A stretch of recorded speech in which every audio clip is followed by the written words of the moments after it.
Mereka sama sekali tidak mengatakan ini adalah pendapat yang Allah dan Rasulnya inginkan. Mereka juga tidak mengatakan ini adalah pendapat yang benar menurut Allah dan Rasulnya. Mereka tidak pernah mengatakan itu. Mereka menisbatkan kepada dirinya sendiri. Kenapa? Karena mereka khawatir kalau apa yang mereka ijtihadkan itu bukanlah sebuah kebenaran yang Allah dan Rasulnya inginkan gitu kan. Mereka hanya menjalankan tugas ijtihad, tapi tidak bertugas mengaku-ngaku bahwa ijtihadnya yang paling benar gitu loh. Oleh karena itu mereka tidak pernah mengatakan ini pendapat yang sesuai Quran dan Sunnah itu. Tapi justru mereka mengatakan dengan jelas, ini adalah pendapatku. Kalau ini benar, maka itu dari anugerah Allah. Dan kalau ini salah, maka itu dari aku sendiri dan dari setan. Dan Allah serta Rasulnya terbebas dari ijtihadku ini. Jadi begini lor,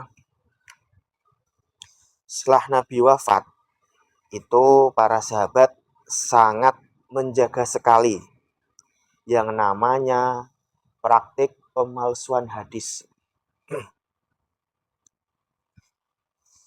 Jadi setiap sahabat mendengar ada periwayatan hadis, mereka tidak langsung mempercayainya. Mereka bertanya dulu gitu kan. Kepastian ini benar nggak dari Nabi, valid nggak gitu kan, akurat nggak gitu kan. Kenapa seperti itu sahabat? Karena Nabi sudah wafat. Karena kalau Nabi masih hidup, mereka gampang untuk memastikan ini benar nggak Nabi dari jenengan, dari beliau. Kalau memang dari beliau ya udah berarti ada sampelnya, ya ini dari saya. Itu kalau Nabi masih hidup. Tapi kan Nabi sudah wafat, sehingga para sahabat itu sangat hati-hati untuk menerima hadis yang itu ada indikasi pemalsuannya.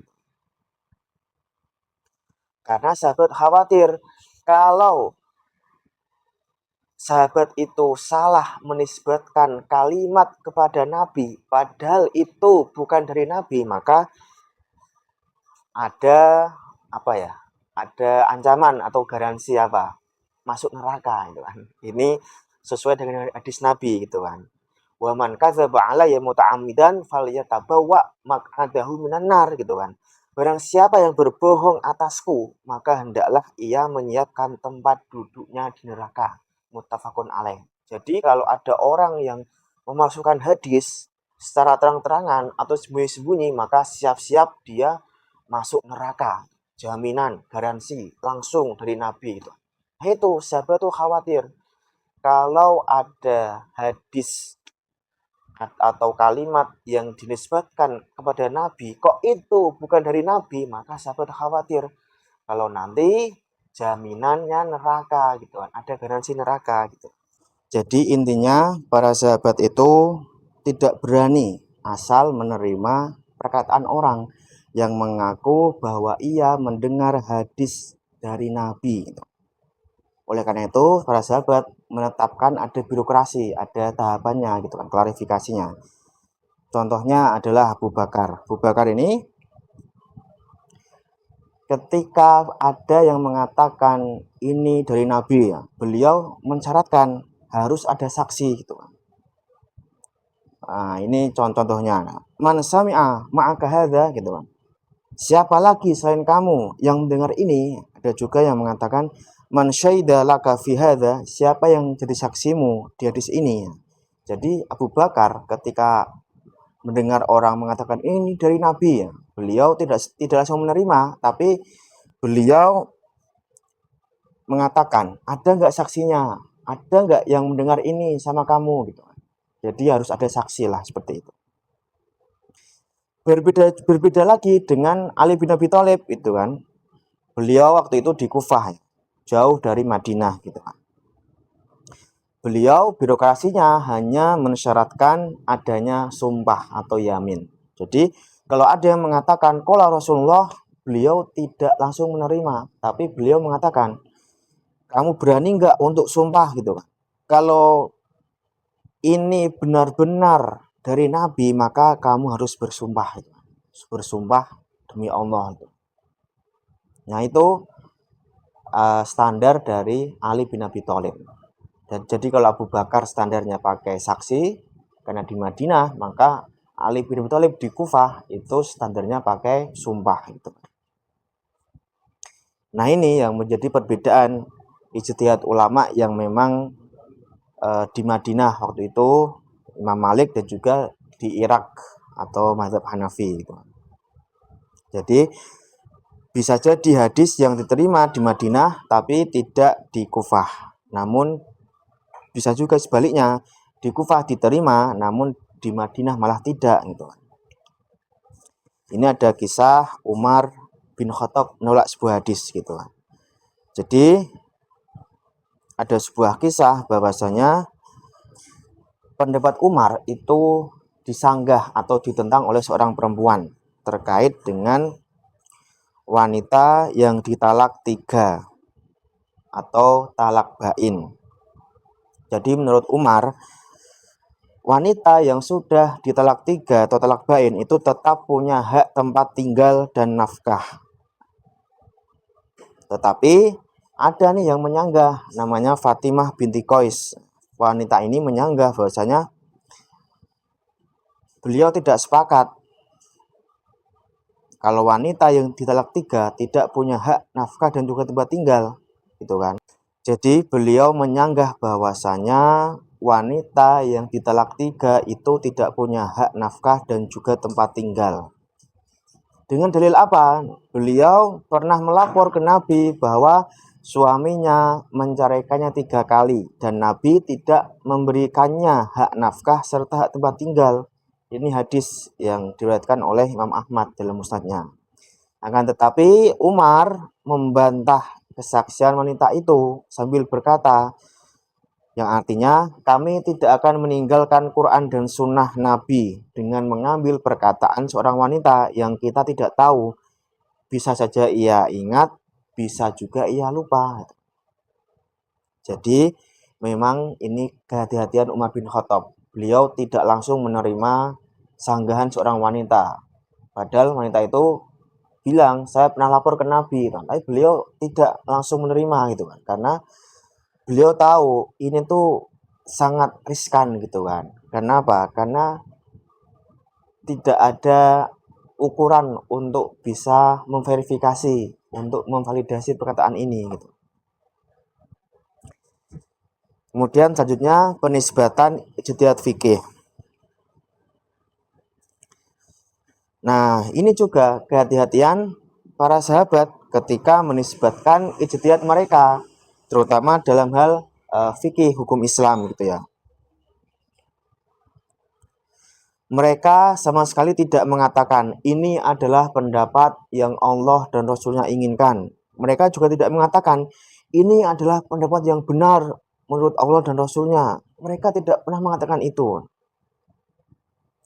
Mereka menisbatkan kepada dirinya sendiri. Kenapa? Karena mereka khawatir kalau apa yang mereka ijtihadkan itu bukanlah sebuah kebenaran yang Allah dan Rasulnya inginkan gitu kan. Mereka hanya menjalankan tugas ijtihad, tapi tidak bertugas mengaku-ngaku bahwa ijtihadnya yang paling benar gitu loh. Oleh karena itu mereka tidak pernah mengatakan ini pendapat yang sesuai Quran dan Sunnah itu. Tapi justru mereka mengatakan dengan jelas, ini adalah pendapatku. Kalau ini benar, maka itu dari anugerah Allah. Dan kalau ini salah, maka itu dari aku sendiri dan dari setan. Dan Allah serta Rasulnya terbebas dari ijtihadku ini. Nah ini adalah salah satu perkataan sahabat yang masyhur. Ini terekam dalam sebuah kitab yang dikarang oleh Syekhul Islam Ibnu Taimiyah gitu kan, dalam kitab Majmu' al-Fatawa. Nah, di sini juga ada nih sebuah perkataan sahabat gitu kan, yang intinya sama bahwasanya Abu Bakar serta Ibnu Mas'ud serta sahabat yang lainnya telah berkata dalam setiap fatwa yang mereka ijtihadkan, ini adalah pendapatku. Kalau ini benar, maka itu dari anugerah Allah.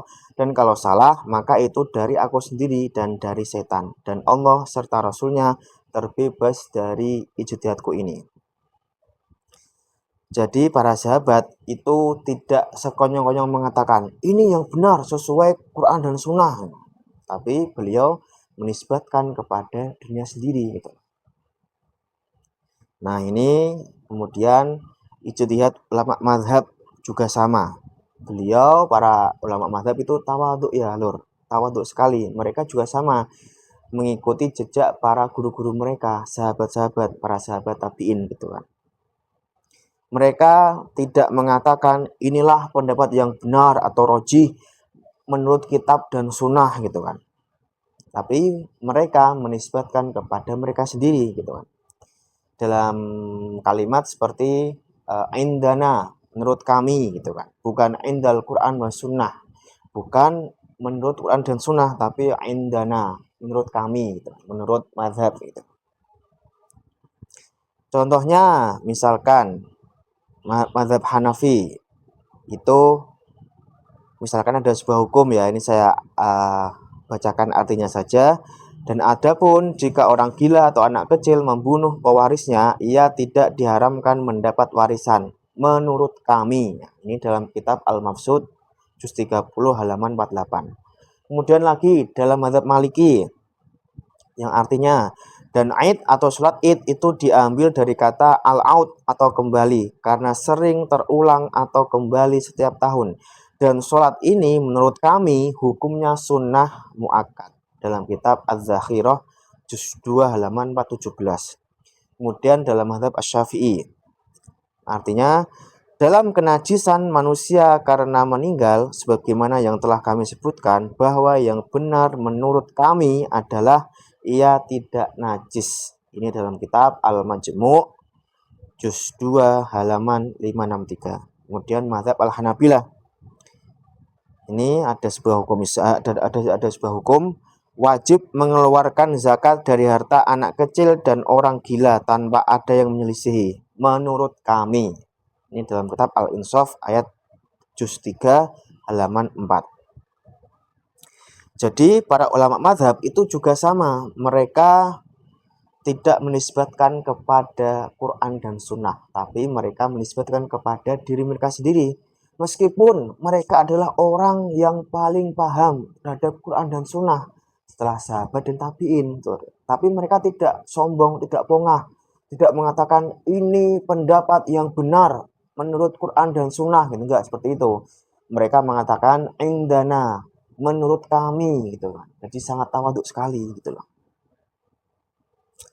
Jadi itu lor review buku kali ini. Jadi intinya para sahabat, tabi'in, tabi'ut tabi'in, para ulama madhab dan ulama semuanya gitu kan. Ulama Rabbani itu ketika berijtihad tidak mengatakan ini adalah pendapat yang sesuai dengan Quran dan Sunnah atau ini adalah pendapat Quran dan Sunnah, enggak seperti itu. Mereka hanya mengatakan ini menurut kami, ini pendapat kami. Jika itu benar, itu datangnya dari Allah. Jika itu salah, maka itu datangnya dari kami dan dari setan. Itu lor kesimpulannya. Saya kira itu. Silakan kalau ada sedulur yang punya pendapat lain, kita diskusi di kolom komentar. Kalau konten ini dirasa bermanfaat, jangan lupa like, komen, subscribe, dan share seluas-luasnya gitu kan. Biar semua orang tahu bahwasanya, jadi silahkan share seluas-luasnya biar semua orang tahu bahwasanya para ulama itu ketika berijtihad tidak menisbatkan kepada Quran dan Sunnah, tapi dinisbatkan kepada dirinya sendiri. Oke, terima kasih. Wassalamualaikum warahmatullahi wabarakatuh.